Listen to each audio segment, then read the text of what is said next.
वसंत पंचमी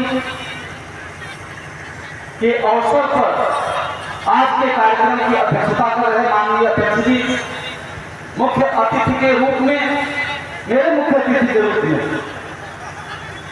मंच पर विराजमान पिता तुल्य, जिनको देख करके सुन करके हम बड़े हुए, आदरणीय पूर्व सांसद श्री डॉक्टर राजभर जी, विशिष्ट अतिथि, श्रेष्ठ उद्यमी, बनारस से चल के पधारे श्री ज्वाला राजभर जी,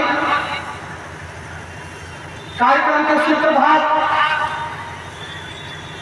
और मैं तो अभी थोड़ी देर में बताऊंगा, आपको समझ में आएगा 2 मिनट बाद। बहुत सारे पूर्व विधायक के बीच जाना होता है, लेकिन ऐसा पहली बार देख रहा हूं कि आज के कार्यक्रम का आयोजक और सबके दिलों में बसने वाला व्यक्ति, जो पूर्व विधायक हो और सत्ताधार, जिसकी सत्ता हो सरकार में, वो व्यक्ति आपके बीच बैठा हुआ श्री विजय राजभर जी के लिए जोरदार ताली बजा करके स्वागत करेंगे। अपने आप में ये भी मायने रखता है, वो सिद्ध करता है कि हम मंच के नहीं पंच के हैं।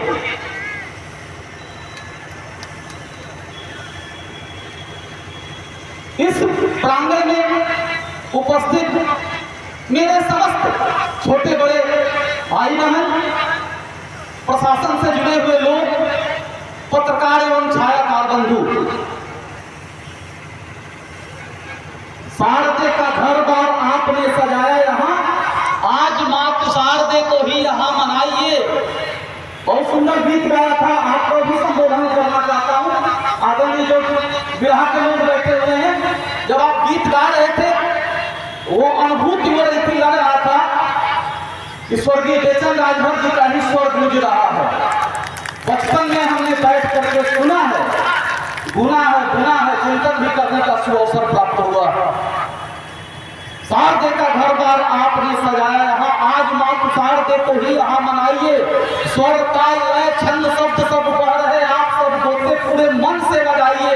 तीर्ण तीर्ण चुन के महल ये खड़ा हुआ है, कार्यक्रम करने का हौसला बढ़ाइए। और सच कहता हूँ, मंत्रमुग्ध होंगे बाद में, पहले आप जोरदार तालियां बजाइए, इस मंच पर विराजमान आदरणीय डॉक्टर राजभर जी, एक प्रसंग से मैं अपनी बात शुरू करना चाहता हूँ, जोड़ना चाहता हूँ। मेरा घर चारों ओर से राजभर बस्ती में है, एक लौटा ब्राह्मण परिवार मेरा है, जिन्होंने मुझे पढ़ाया, बैठा करके गोद में बैठा करके प्राथमिक विद्यालय के अध्यापक थे और श्री डॉक्टर राजभर जी के परम मित्र थे।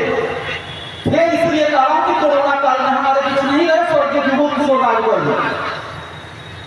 और जब हम छोटे थे तो आसमान में थोड़ा में जुड़ करके जब हवाई जहाज जाती थी तो हम लोग देखते थे बड़ी जिज्ञासा से। अब तो बहुत सारी हवाई यात्राएं सहज हो गई हैं, बड़ा कम पैसा हो गया, अधिकांश लोग कर लेते होंगे, लेकिन बड़े कौतूहल से हम लोग हवाई जहाज देखते थे।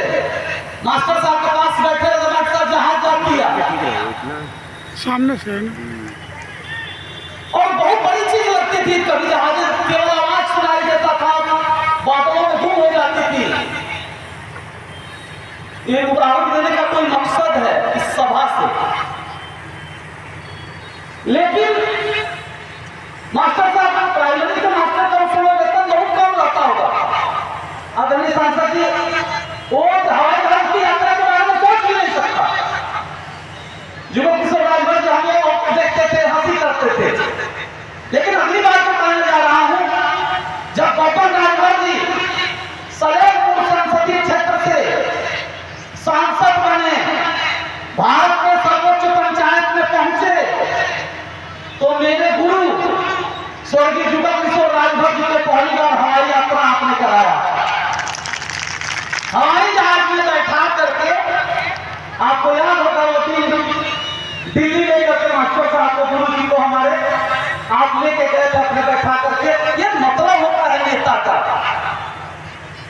आज के दौर में मैंने तो कभी सोचा भी नहीं था कि स्वजाति बंधुओं के किसी सम्मेलन में मुझे जाना है और वही मुख्य अतिथि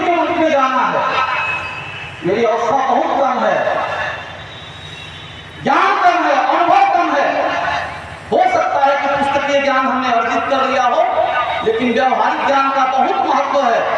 और व्यवहारिक ज्ञान के पुरोधा सर्वोच्च पंचायत में हमारे क्षेत्र का नेतृत्व कर चुके श्री बब्बर राजभर जी जैसे व्यक्ति इस मंच पर विराजमान है। और राष्ट्रीय सोच रखने वाला श्री विजय राजभर जैसा व्यक्ति जो जमीन से जुड़कर कभी भी मेरे सम्मुख जमीन पर ही विराजमान है।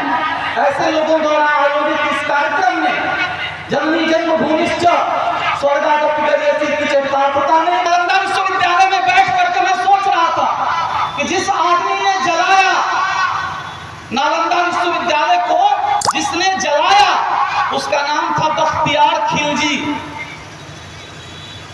और नालंदा जाने के लिए जिस स्टेशन पर हम उतरते हैं उस स्टेशन का नाम है बख्तियारपुर। मोबाइल पर चेक करिएगा, इससे शर्म की कोई बात हो सकती है? जिसने हमारी पूरी परंपरा को जला दिया उसके नाम पे आज बख्तियारपुर स्टेशन है। संजोग से बिहार के मुख्यमंत्री नीतीश कुमार के गांव का नाम भी बख्तियारपुर ही है। ये निंदा वो बात नहीं कर रहा हूं। मेरे कहने का मतलब है कि हम उनको कितना आदर देते हैं जो एकदम आदर का पात्र नहीं है। और जो आदर का पात्र है, मैं बारंबार नमन करता हूं विजय राजभर जी को इस मंच के माध्यम से कि आपके नेतृत्व में उस व्यक्ति की जयंती मनाने के लिए मैं खड़ा हूं जो आदर का पात्र है, महाराजा सुहेलदेव। कभी भी सम्मान पात्र को मिलना चाहिए, कुपात्र को नहीं मिलना चाहिए। समझ में आ रहा है ना? भाषा कठिन होने लगती है मेरी कभी कभी।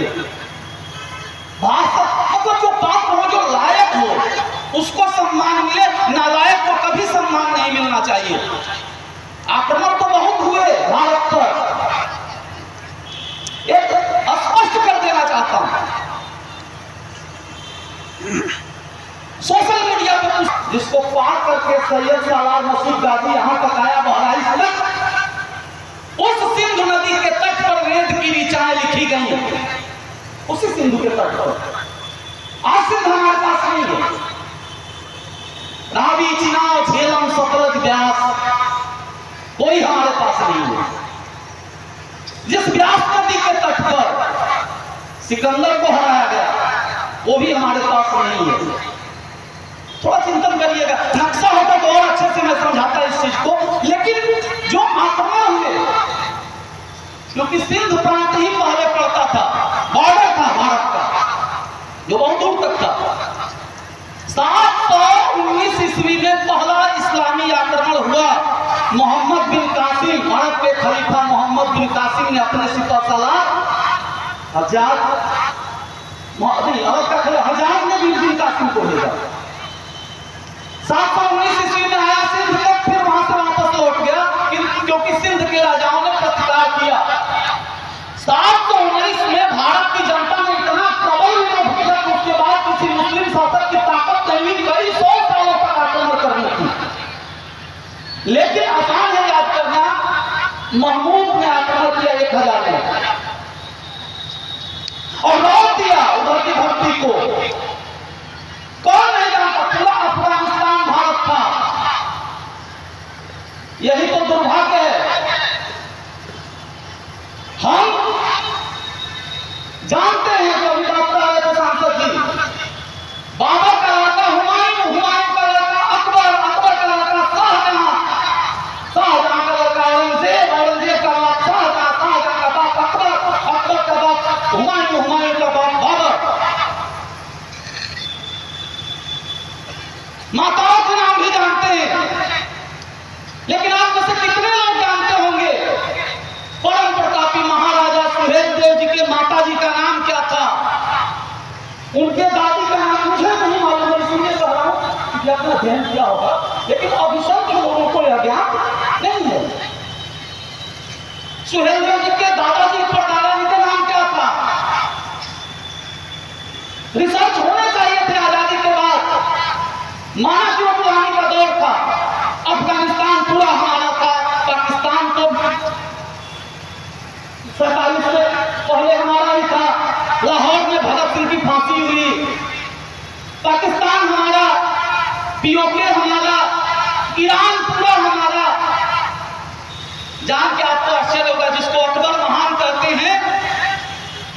उससे बड़ा राज्य अपने मोबाइल पे चेक करिएगा, कश्मीर के एक राजा ललितादित्य मुक्तापीड़ का था, कारकोटक वंश के। जानते हैं कहां से? अरब से लेकर बीजिंग तक। ये मैं नहीं कह रहा हूं, गूगल कर देना मोबाइल पर। कश्मीर के राजा ललितादित्य का अरब में ओवर ईरान गार्डन तक से लेकर बीजिंग मतलब चीन, जो चीन आंखें दिखा रहा है, चाइना से लेकर वहां तक कश्मीर अंग रहा अभिन्न। और जब कनिष्क का शासन होता है तो बौद्ध धर्म की चतुर्थ बौद्ध संधि का आयोजन भी कश्मीर में ही हुआ। बौद्धिस्ट यहाँ बैठे होंगे, जानते होंगे इस चीज को। ये गढ़ था, भारत का केंद्र बिंदु था, जो अब हमारे बीच नहीं। पाकिस्तान हमारे पास नहीं, अफगानिस्तान हमारे पास नहीं, तिब्बत भारत का अंग था, अब हमारे पास नहीं। नेपाल में भी जो आप कह रहे थे वामपंथी भावनाएं भड़क रही हैं, ईरान तक नहीं। कहां गया बृहत्तर भारत? ये पूरा यंगून में बहादुर शाह जफर की फांसी हुई थी। बर्मा जिसको वो म्यांमार बोलते हैं, वो पूरा भी हमारे बाबा के जमाने में हम लोगों में था। बांग्लादेश तो आपके जमाने में रहा होगा, भारत में। 71 की लड़ाई में बांग्लादेश अलग हुआ, मतलब एक नया देश के रूप में आया। सब भारत के अंग थे। और जब आक्रमण हुआ, इस्लामी आक्रमण 1000 में, और आपने सुना होगा 17 बार आक्रमण करने के बाद उसने सोमनाथ के मंदिर को लूटा। और सोमनाथ के मंदिर को लूटने के बाद जो उसका भांजा था सवार मसूद गाजी। अच्छा, गाजी कौन होता है? गाजी कौन है? हाजी तो समझ में आता है, जो हज करता है वो हाजी है। गाजी कौन है भैया?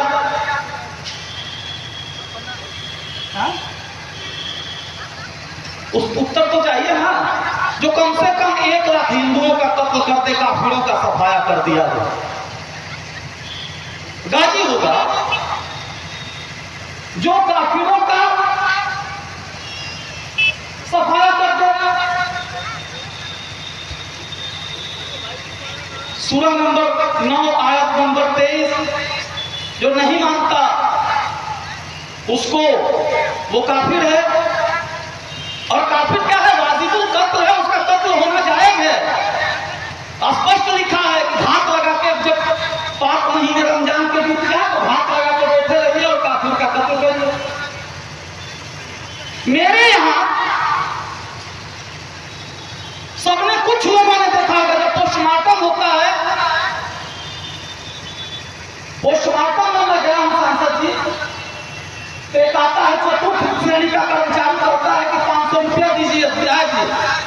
पोस्टमार्टम में जब जाते हैं तो आता है 4th क्लास का कर्मचारी, कहता है कि 500 रुपया दीजिए, क्या तो शराब पिएंगे तब इसको करेंगे। आप देखिए मुझे, हाँ मतलब ऐसा आदमी कि मुर्दा आदमी को भी वो काट नहीं सकता, जबकि उसी के नियुक्त है, उसी के सरकार उसको सैलरी दे रही है। तो शराब पी के नशे में जब चूर हो जाता है तब उस आदमी की लाश को कटता है, डॉक्टर साहब विश्रा निकाल के परीक्षण के लिए भेजते हैं। और वो कैसे है? छोटा लड़का अभी कहिए मुर्दा बेच देगा, आदमी को भी बेच देगा, उसे शराब पीने की जरूरत नहीं है। ये इसे कहते हैं धर्मांधता।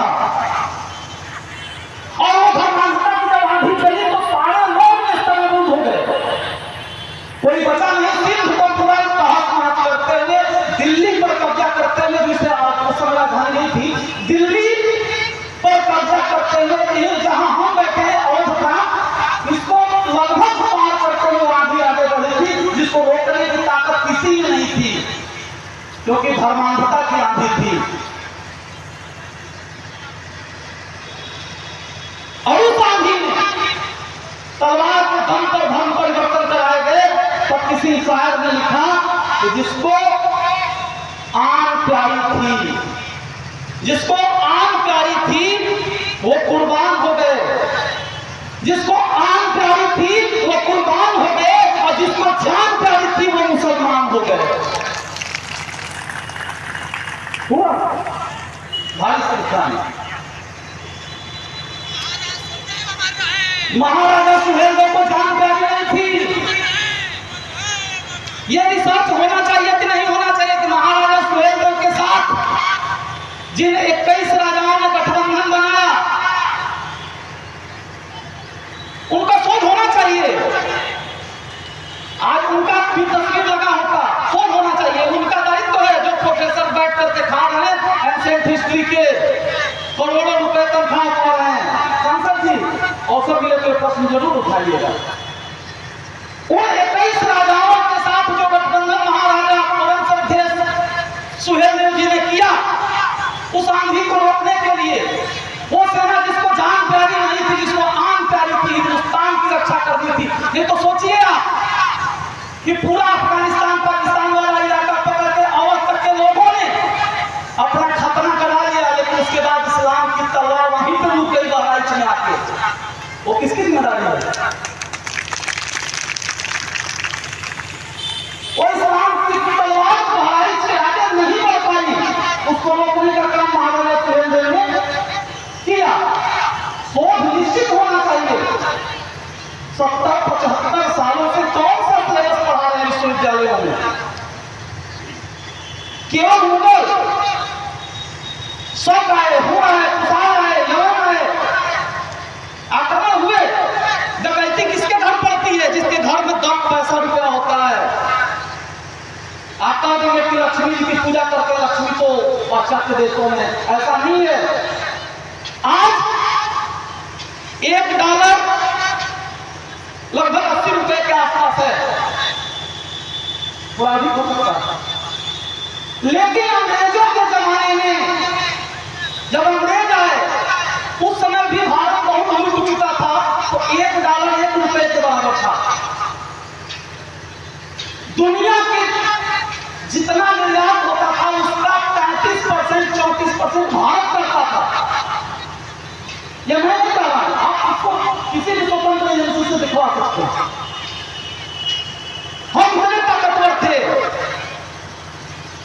हम मतलब हम सब लोग जो आप बैठे हैं। और राजभोग की क्या बात करेंगे? राजभोग नागवंशी है, नागवंशी छत्री में आते हैं। राजभोग समाज नागवंशी छत्री है। और जहां जहां नागवंशी रहे, मुझे भारत भ्रमण करने का अवसर मिला है, दुनिया के दूसरे देशों में भी जाने का। उदाहरण देना चाहता हूं, वहां अपना छाप छोड़ा नागवंशियों ने। नागालैंड भले बहुत न लिखते हो, लेकिन नागवंशी काफी पर्याप्त मात्रा में वहां पे है। उसके बाद नागपुर महाराष्ट्र में, नागपुर मुसलमान का मुख्यालय भी है। नागवंश के कारण ही उसका नाम पड़ा नागपुर। और एक बहुत बड़ा उदाहरण देता हूं, जो नौजवान सुन के गदगद हो जाएंगे। द्वितीय विश्व युद्ध में जब अमेरिका हार रहा था, लग रहा था कि अब नेस्तनाबूद हो जाएगा, जहां पे लोगों ने मुंहतोड़ चुनौती दी थी, वो भी नागवंश के ही लोग थे। जहां पे पहला परमाणु बम गिरा नागासाकी और हिरोशिमा। नागासाकी नाम सुना होगा? हाँ, वो नागवंशी लोग हैं। वो कुंभक है आपके पास, तो दुनिया में किसी के पास नहीं। राजभर समाज के लोगों इस बात को कान खोल करके सुन लेना। नागासाकी में दुनिया का परमाणु बम गिरा पहली बार, और उसके बाद संयुक्त राष्ट्र संघ की स्थापना हुई ताकि विश्व शांति की पहल की जा सके।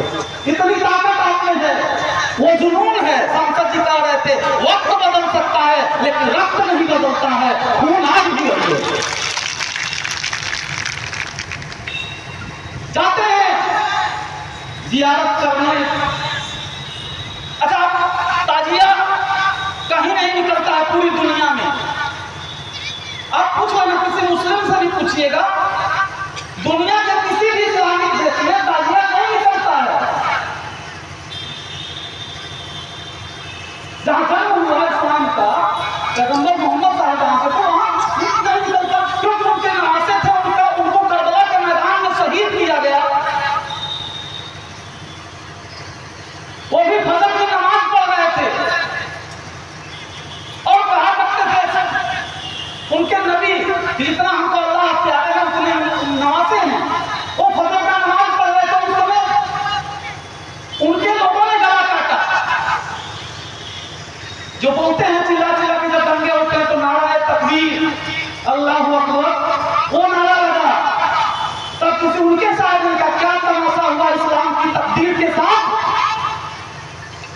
हुसैन हुए नारा तकबीर के साथ। काट दिया गया। इस्लाम का सबसे दुखद दिन है जहां उनके हुसैन का कत्ल हुआ। अब मूर्ख हिंदू उस दिन लिखते हैं व्हाट्सएप पर, फेसबुक पर कि आपको रमजान का उस दिन का क्या बोलते हैं, बहुत बहुत बधाई, बहुत बहुत शुभकामनाएं। इतना भी ख्याल है कि किसी की मौत हुई, किसी का गला काट दिया कि तुम इतने मूर्ख हो कि उस दिन की बधाई दे रहे हो। तो ताजिया कहीं नहीं निकलता। परंपराओं में हमने प्रभावित किया, भारत के लोगों ने। भारत के राजा सुहेल देव जी का फोटो यदि पूरा देखेंगे तो आपको दिखाई देगा छत्र ऊपर और दो लोग चमन हिलाते हुए, ये दो शब्द ना आपने होंगे। भारत के जो श्रेष्ठ पुरुष थे छत्र और चमन धारण करते थे, वो लोग जब यहाँ आए तो यहाँ से नकल करके उन लोगों ने छत्र और चमन धारण करना सीखा। चूड़ीदार पैजामा भारत के लोग पहनते थे, वो तो पैजामा वो खिसका के ऊपर वाला पहनते। चूड़ीदार पैजामा पहनना भारत के तरफ से सिखाया गया। हमारे यहाँ भोजन बनता था मोहन भोग, उससे नकल मार के पुलाव बनाना सीखा। बहुत सारी चीजें उनका कहना नहीं चाहता, तो मैं कहना चाहता हूं कि उनके जो ख्वाजा साहब थे, अरे सबने सुना होगा जहां जाते हैं अजमेर में ख्वाजा नईमुद्दीन चिश्ती, उन्हीं वहीं पे वो पैदा हुआ था, जिसके बारे में बड़ी भाषण दे रहे हैं सारे लोग। ये मसूद गाजी वहीं पैदा हुआ था और वहां से उसने आक्रमण किया और बहराइच में जो जंग हुई, उस जंग में बुरी तरीके से पराजित हुआ, मारा गया। बाद के इतिहासकारों ने, मुस्लिम इतिहासकारों ने इस बात को स्वीकार किया, लेकिन लंबे समय तक हम सब लोग इससे अनजान रहे। और जो दुख मुझे नालंदा में हुआ यह जान करके कि बख्तियारपुर में नालंदा विश्वविद्यालय जलाया, फिर भी उसके याद में स्टेशन बना हुआ है, मुझे दुख इस बात का भी होता है कि महाराजा सुहेल देव ने सनातन धर्म की रक्षा के लिए जिस आतताई का वध किया, उसके नाम पे मेला लगता है बहराइच में, और यहाँ तक के हिंदू वहां उर्स करने जाते हैं।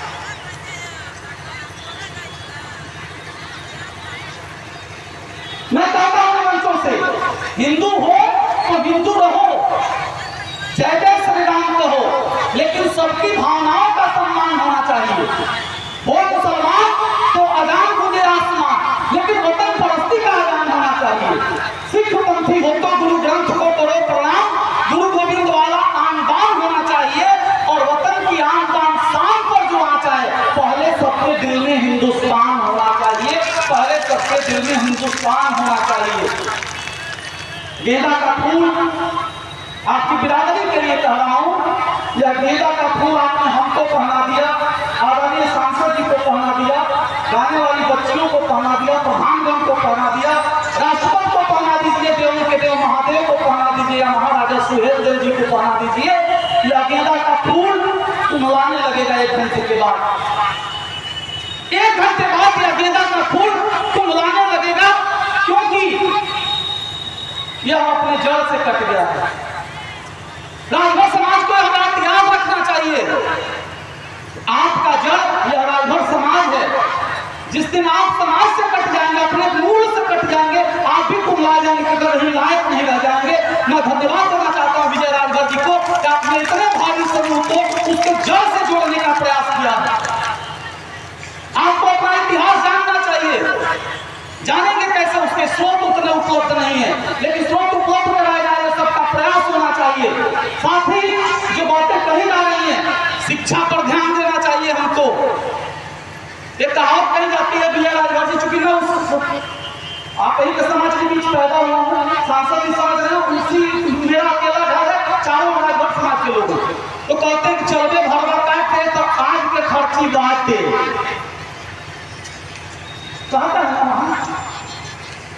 यदि आज की खर्ची है तो कोई चिंता नहीं है। ऐसा नहीं होना चाहिए, कल की भी चिंता होनी चाहिए, पढ़ाई पर ध्यान होना चाहिए, शिक्षा के अलावा कोई दूसरा विकल्प नहीं है। और आपको शिक्षित होने से कौन रोकता है? आज सारे संसाधन उपलब्ध हैं। आज सरकार ने, यदि आपके पास पैसे कम हैं, प्राथमिक विद्यालयों का काया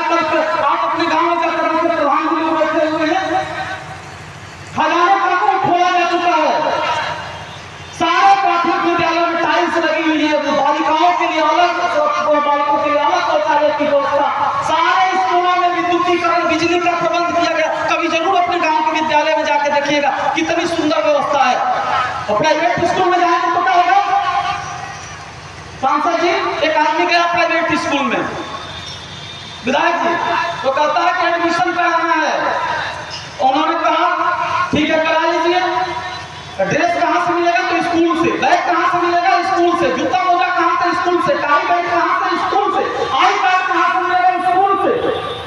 गार्जियन का ज्ञान कहाँ से मिलेगा? तो उसने कहा इसके लिए तो ट्यूशन लगाना पड़ेगा। यही स्थिति है। होता आप देखने का महसूस करिए उस चीज से। और बोले पर्याप्त है। तो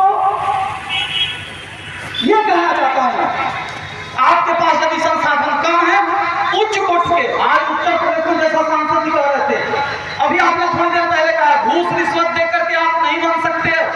अध्यापक बने हैं, बीएड की परीक्षा पास किए, फिर बीएड किए हैं, बीएड के या बीटीसी, उसमें भी कई सारे सेमेस्टर की परीक्षा पास करके फिर आप टीईटी पास किए, फिर योगी जी ने लगा दिया सुपर टेट पास किए हुए हाई क्वालिफाइड में वहां आ गए। और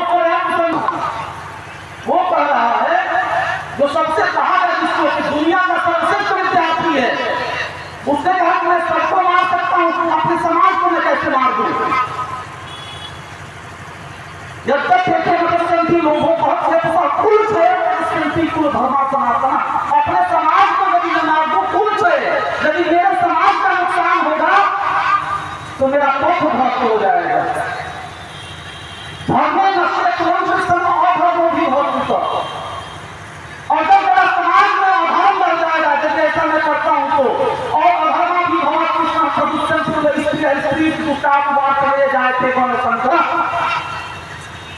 जब मेरे समाज में अधर्म बढ़ेगा तो प्रदूषण बढ़ेगा, मानसिक प्रदूषण बढ़ेगा और खानदानी दोनों पैदा होने लगेंगे। वो कह रहा है इसलिए समाज को दूषित नहीं होना चाहिए। तैतरीय परिषद में कहा गया मातृ देवो भव, पितृ देवो भव, आचार्य देवो भव। चौथी बात कही गई, कोई विद्वान नहीं करता, न कोई नेता करता है, वो कहा जाता लोक देवो भव। माता जरूर देता है, पिता जरूर देता है, आचार्य देता है, लेकिन जिस समाज में हम पैदा हुए वो लोक भी देवता है, वो लोक देवता है। समाज में हम समाज में पैदा नहीं होते, जंगल में बंदरों के बीच पैदा होते तो खां खां करते, कौवा के बीच होते तो कां कां करते, खड़ा करके विजय। हम लोग विजय दशमी मनाते हैं, कभी सुना नहीं कि हिंदुओं ने पराजय दशमी मनाया हो। नाम का प्रभाव पड़ता है। मेरा नाम क्या है, बहुत ऐसे आप सुन रहे होंगे तो कुछ एहसास हो रहा होगा। तो मैं कह रहा हूं विजय गीता का अंतिम श्लोक है। विजय जी ध्यान लेंगे, गीता का अंतिम श्लोक है। गीता से बड़ी पुस्तक दुनिया में कोई नहीं है। यत्र योगेश्वर कृष्ण ने प्रकाश को धर्म बदल तत्व श्री विजयो भूति भगवान नीचे मत ममा। जहां पर धार्मिक आचरण करने वाला व्यक्ति होगा वही विजय होगी। इनके भी माँ बाप चाहते तो टिंकू पिंकू नाम रख सकते थे, लेकिन आपने सुंदर नाम रखा विजय। आप यशस्वी हो। मैं तो चाहूंगा कि आप घोषित से विजयी हो, सांसद बने, लोकसभा में प्रतिनिधित्व करें। यह समस्त समाज पूरी ताकत से जैसे घोषी ने आपकी मदद किया, वैसे अरे जो चुनाव आपने जीत करके उत्तर प्रदेश के सदन में पहुंचे, सारा समाज में चाहता हूं, सर्व समाज आप जैसे युवा के लिए आपको अपने आशीर्वचन से अभिसूचित करें। और आदरणीय गौतम जी की यही हार्दिक इच्छा है कि भूतपूर्व न रहे, कुछ वर्तमान हो जाए। ये मेरी हार्दिक इच्छा है कि हमें भूतपूर्व करना न पड़े। और हमारे गुरु जी विजय किशोर राजभर जी जहाँ भी हों हमें देख रहे होंगे। और आज मैं मुख्य अतिथि हूँ, मैं जानता हूँ पिता को बड़ी प्रसन्नता होती है जब उसका पुत्र कुछ बड़े होने पर होता है। सांसद जी भी प्रसन्न हो रहे होंगे कि मेरा कोई अपना मुख्य अतिथि है, लेकिन मैंने आपको अपना इस कार्यक्रम का मुख्य अतिथि माना है। और पुनः आज उनको भी दान कर लिया जाए। अरे गया में पिंडदान करके जब जाते हैं, गया में जाते हैं ना पिंडदान करने, तो वहां जब पिंडदान किया जाता है तो पिंड एक अलग से चढ़ाया जाता है। उसके लिए जैसे नाना नानी चाचा चाची काका चाची को आदर से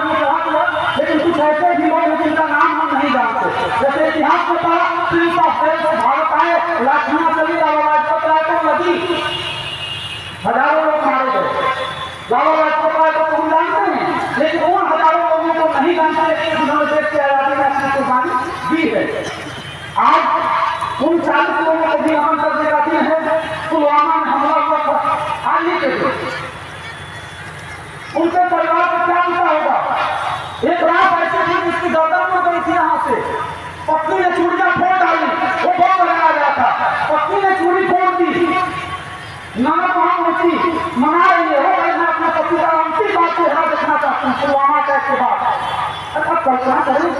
अभी कहना कुछ नहीं, कुछ याद वाले लोगों को आगे कर रहे थे, जो लौट के घर में आए वो लोग लौट के आए लेकिन अपने घर नहीं गए।